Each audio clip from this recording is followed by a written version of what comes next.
Okay, so we're going to go through the math packet in this video, and I'm going to do the same thing that I did for the other ones where I'm not going to pause a whole lot in terms of giving you time to write down. So for each section, after I've given the answer and the explanation, if before I move on, if you need extra time to copy, then just pause the video and then move on. So I'm just going to kind of go through problem by problem with the explanation, and it's your job to pause it and make sure that you get everything down. So the first page is some writing, and we see some vocabulary words on the side as well: domain, function, range, and relation. So these are the things that we've been working with.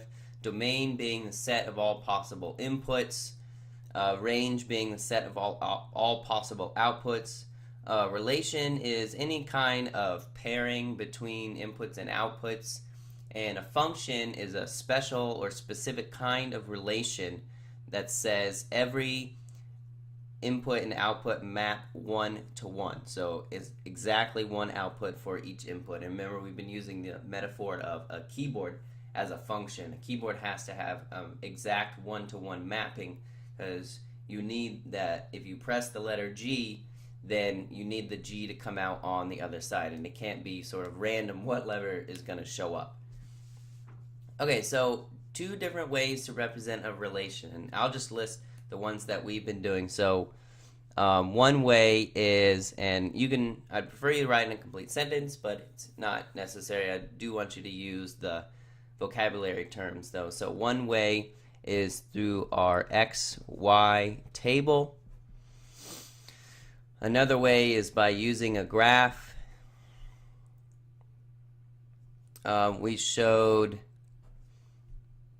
the individual points, which is basically the graph.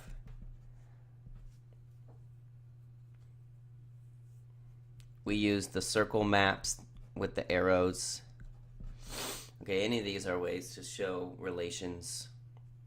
But we can also show a relation, use a function, right? So the actual equation, we'll say function equation. The actual equation, the y equals equation, shows us the way to represent a relation. And if the relation is not a function, then we obviously can't use an equation. But if it is, then we can. Okay, so this is the one I've kind of been harping on all semester. What is the difference between a relation and a function? Well, we said a function is a special relation where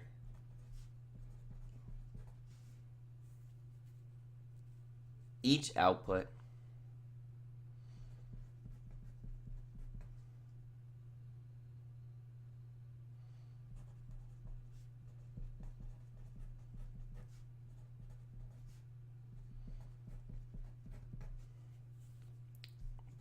I reversed these, sorry. Each input has exactly one output. I have morning brain. Okay, relation where each input has exactly one output. So it's that 1 to 1 mapping. Okay. Your study partner in math needs help with finding the domain and range of a function. What would you say to help your partner? Well, we talked about this as a form of a question. You say, okay, what numbers can you put into the function? So that was the first question we asked, and that's what finds us our input values. So we ask, are there any rules that say, well, you're not allowed to use this specific number? And so we looked at some examples of it. The one example that we looked a lot at was the divide by 0 example, and so we know that you're not allowed to divide by 0. So if you have a function that if you put some number in, you'll end up with a situation where you do divide by 0, then we know that you can't use those numbers. Other situations are if you're trying to take the square root of a negative number, you can't do that. And so that will limit the domain as well. So you're asking the question of, well, what numbers are allowed to be put into the function? Okay, so numbers that and then you have to ask, okay, well, what are the possible outputs? So what numbers can you get out? What numbers can you get out? And a lot of times you just have to look at it and say, for example, if you're squaring a number a certain way, then you're never going to get a negative number outside, because if you're squaring that x value, even if it is a negative, once you square it, it becomes a positive, and so your output, depending on the function, is probably only going to be positive in some ways, or it might be limited in another way. So you just have to say, okay, what are the possible numbers that they can get out of this function? Can I get any other number possible, or are there situations that will prevent me from getting a specific number or from certain kinds of numbers? Okay, and then just shade down here how confident you are in your confidence of understanding this idea of input-output and being able to identify a function. So just be honest here, whatever it is that you feel. So that'll give me a little marker to see, okay, where people are.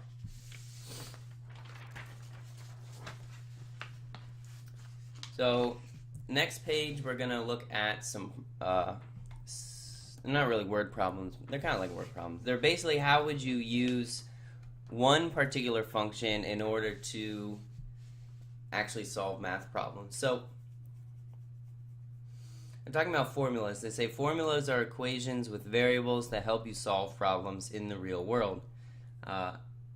You may, if you know about Celsius and Fahrenheit, right? There's a formula to convert between Celsius and Fahrenheit, and so that's a kind of function. Each temperature in Celsius has a 1-to-1 temperature in Fahrenheit. It's not that the temperature suddenly has two different Fahrenheit temperatures. It's always a 1-to-1. Now, the function that we're going to look at here, I should say the formula that we're going to look at here, is d, which stands for distance. D, which stands for distance, is equal to speed times time. And sometimes you'll see this S abbreviated as the word rate. But it's basically the how fast you're going. What is the rate of distance that you're traveling, which is speed. So if you're in a car and you're just looking at the speedometer and it says 60, right? You're going 60 miles per hour. And we can see the rate is hidden in there. So m for miles per h for hour, right? So if it's a rate, how many miles are you traveling in 1 hour, right? It's a measurement of distance and time. It's a relationship between distance and time to get a rate of speed. And there's different ways you can manipulate this equation to get the things that you need. So if you have speed and you need time, or if you have speed and you need distance, then you can manipulate the function or the equation to be equal to those things. And you just use your basic algebra techniques to do that. So if we have distance equals speed times time, we can also say, okay, S times T. So remember that parentheses means multiplication. And if I want to get T by itself, then I need to do the opposite of what's going on here. So I need T by itself, and right now it's being multiplied by S. So I know that the opposite of multiplication is division. So if I'm multiplying by S, to cancel that out, I have to divide by S. And because it's an equation, whatever I do on one side, I need to do on the other. So I'm going to divide by S over here. This will cancel. So now we can say T is equal to D over S. So now I can solve for T if I need to. And then if I need to solve for S, I'm going to do the same thing.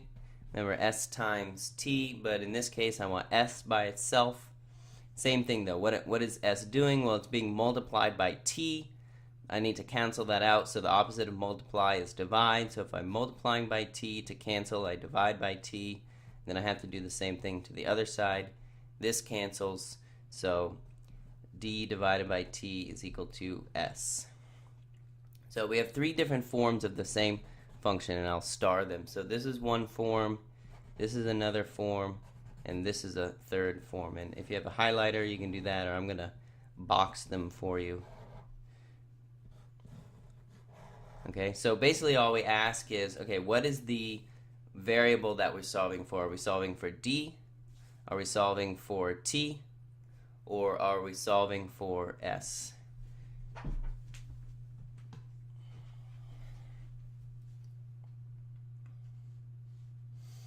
Okay, so let's look over here. It says you're driving a car at a speed of 40 miles per hour. And they're going to want you to write the distance d you travel as a function of time. So in a y equals equation, you have two variables that are unknown, right? You have the output and the input. So in this case, the output is d. How far have we gone? Well, we know how fast we're going. It's 40 miles per hour times t, which is time, and that's our input, right? And you can think about it. If you want to know how far you're going, well, you know how fast you're going, and so it matters how long you travel for. If you only travel for an hour, that's going to be a very different distance than if you traveled for 6 hours. So t is the input. How long are you going to travel for? Multiply it by your constant speed, and the output that you get is distance. And then it wants to know, well, how many miles did you travel after 7 hours? So that's time. So we're going to input that into our equation. So we'll rewrite it. D equals 40 times t, which is time. It's this right here. Plug in the value, 7. Okay? What's it going to be? Well, you do 7 times 4. And then you add a 0. So 7 times 4 is 28. And then add the 0, so you get 280 miles. 280 miles. All right, and why is it a function? Each input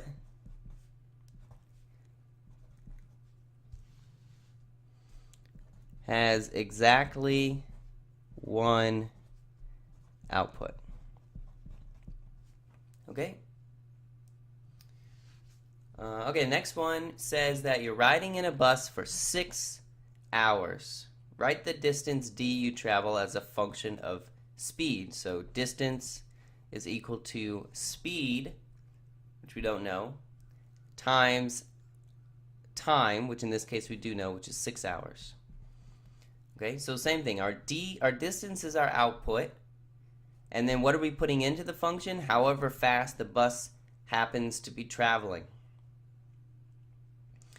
And then it wants us to solve a problem. And it says, suppose you traveled 390 miles at the same speed for 6 hours. How fast was the bus traveling in miles per hour? So remember our formula, d equals speed times time. So we'll just plug in. Suppose you traveled 390 miles. Okay, so that's distance. This is d here. At the same speed, so s is just a constant, and the time is 6 hours, t. How fast was the bus traveling? So this is what we're solving for. We don't know. So let's plug in. D is 390, so we're going to say 390 equals S, we don't know, times T, which is 6. Okay, well, it's the worst S in the world. Okay, so now we're going to go, it's kind of similar to with the division that we did up there, right? We need the S by itself. Well, what is S currently being done to? Well, it's currently being multiplied by 6, so we need to do the opposite. So the opposite of multiply is divide, so we divide by 6. And what we do to one side, we need to do the other, so we divide by 6 over here. This is going to cancel. And then I'm going to do some long division here. Wonderful. So 6 goes into 3 0 times, so let's just skip over. 6 goes into 39. We can say 6 times 6, because 6 times 6 is 36. Subtract 3, bring down the 0. 6 times 30 is 5. 5 times 6 is 30, 0, so 0 remainder. So 390 divided by 6 gives you 65. It's important to practice this because it really builds your arithmetic skills. Don't just immediately jump to the calculator. Go ahead and do the long division. It's typically only one step anyways. And so it really builds your arithmetic skills to do long division because it involves all of the major operations: subtraction, addition, multiplication, and division. So long division is really good practice for learning a lot of your arithmetic facts. Okay, so the bus was traveling at 65 miles per hour. How do you know that there is only one possible answer? Well, if it's a function,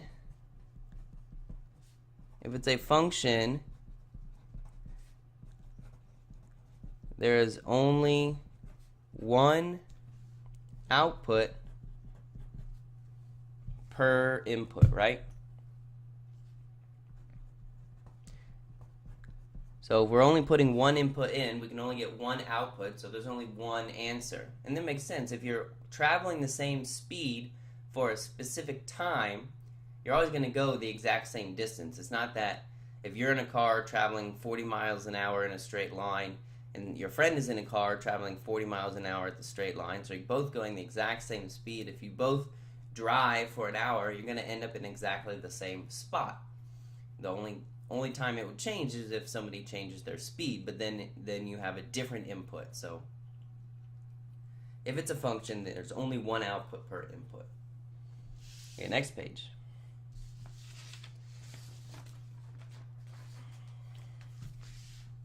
So this page we're dealing with what's called vertical line test, and they tell that up here, vertical line test.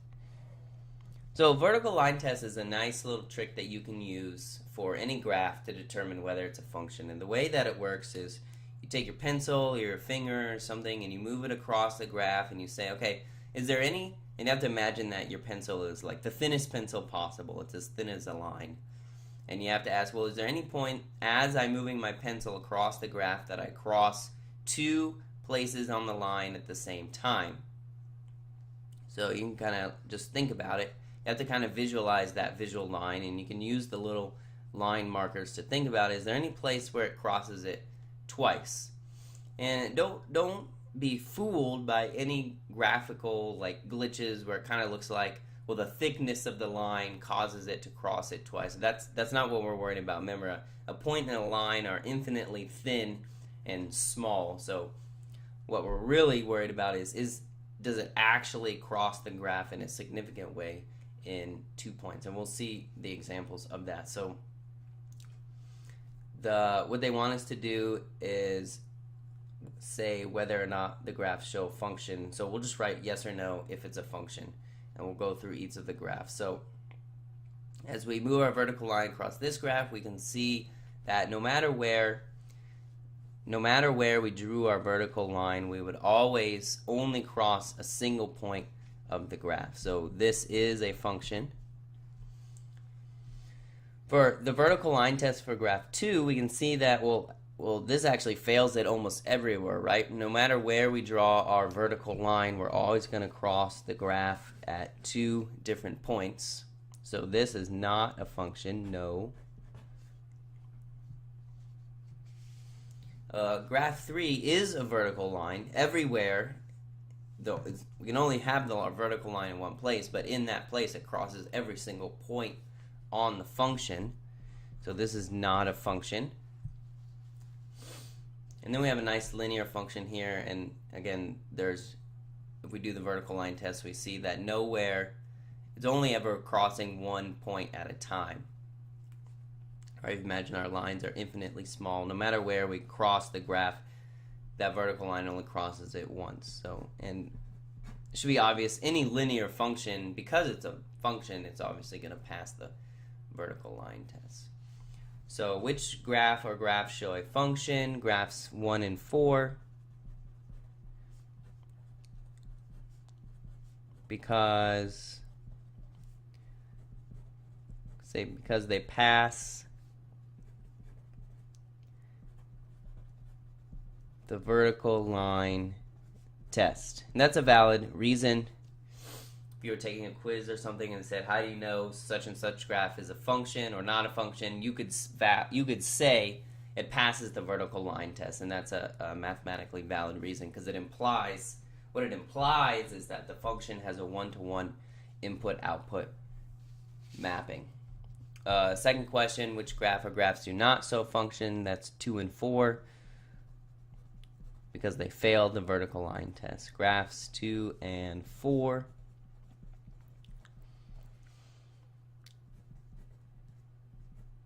Because they fail the vertical line test. Okay, and then the bottom is kind of what I was just saying. Why does a vertical line intersecting a graph in more than one place tell you that the graph does not show a function? So in order to understand it, we have to kind of think back to our XY table, and we said that the XY mapping need exactly one-to-one mapping from the X to the Y. So points, right, are an X and then a Y, and so it's the X maps to the Y, and in order for points to be on top of each other, right, this is our X coordinate and this is the X axis and this is our Y axis. In order for the points to be on top of each other, they have to have the same X value. The only way for them to be on top of each other is by having the same X value. They'll have two different Y values, but their X value will be the same, which means they don't map one-to-one anymore. It'd be like having a 2 over here and in your input and having a 4 and an 8, and then you get mapped to two different Y values, but the input value is just a single X value, and so you lose the one-to-one mapping, so it's no longer a function. So anything that has this vertical formation at any place means that it's no longer following the rule of one input to exactly one output. Okay, so we can say it shows that an X input has more than one output. Right? The keyboard test. If your input can give you more than one output, then it's not a function. Because if you can't use it as a keyboard, then it's not a function. Okay, last page. So the problem on here is a bit broader.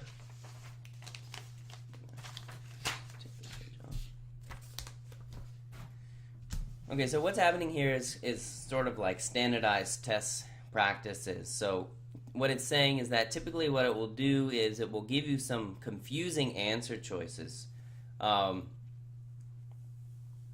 trying to trick you basically. And so you really have to be on your game to make sure that you're paying attention to what the question is asking and that you're picking the correct one, and also being able to see how they're trying to trick you. It's like if you get things a little bit confused in your mind, then you could easily fall into the trap that they've laid for you. So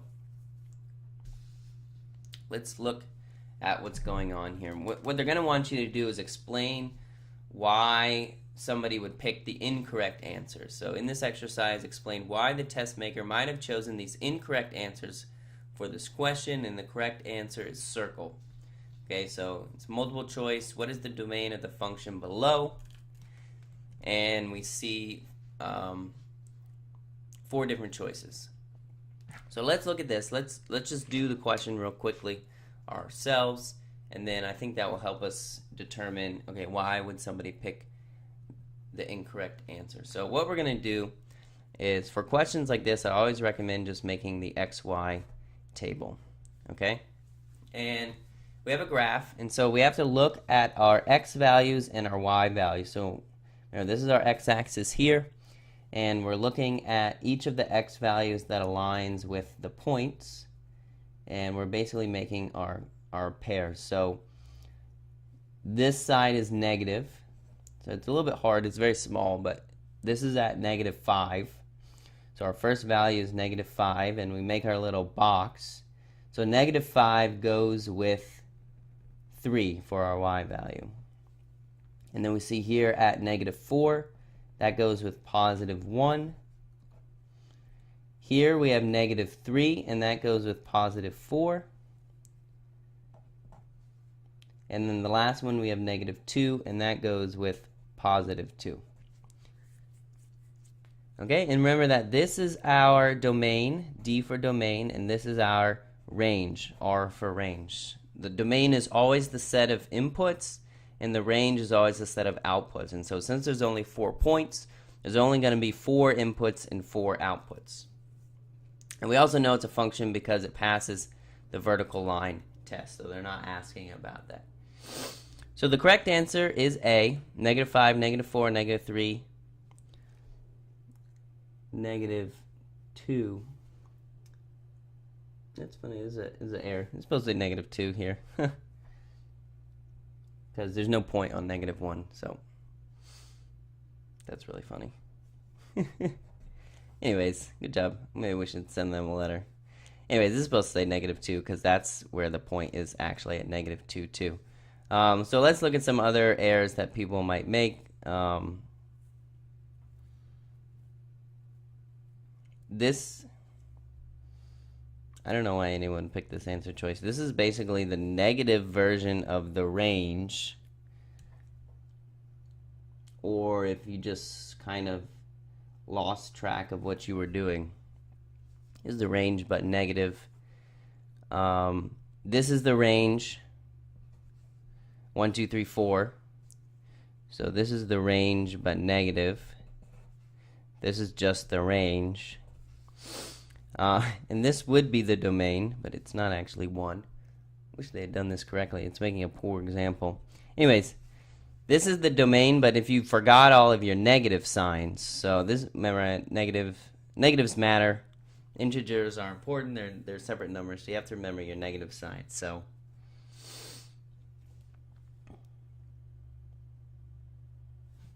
students might choose B and error if they mix up domain and range. Same for C. Can't see it. Okay, so students might choose B and error if they mix up domain and range.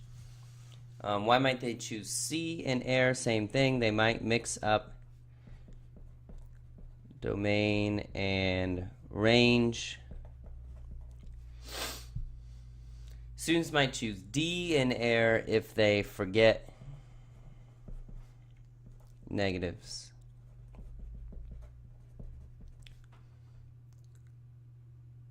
What do you think would be the most commonly chosen incorrect answer to this question, and why? Sort of your personal opinion. I would say probably C, because most often what you'll see on a test is you'll say, I can't remember which is the domain and which is the range. And so you'll get your chart and you'll say, okay, I know one of these is the domain and one of them is the range. And you'll look and you'll say, well, maybe I can look at the answer choices and pick the ones that matches. And the problem is you'll come up with 2 and you still are kind of stuck in the same boat. You don't remember which is the domain and which is the range. And so if you just guess, you're left with kind of a 50-50 shot. There's no real reason to pick this choice because it doesn't even show up on your chart. And there's no real reason to pick this choice either, because you may, if you forget to put your negatives, but if you're just looking, you'll see that they need to be negative. So if you're paying at least a little bit of attention, you can see that this is not even possible. But these two are the most commonly confused because both of them will show up if you go through the process of trying to solve the problem, but you can't remember right at the end which is the domain and which is the range. These are the ones that you have to choose from. So that's kind of why. So you can just put C. You can put whatever answer you want for y. Okay, and that's it. Again, go back. If you need to copy some stuff, just go back in the video, pause it, and copy it down. And good luck.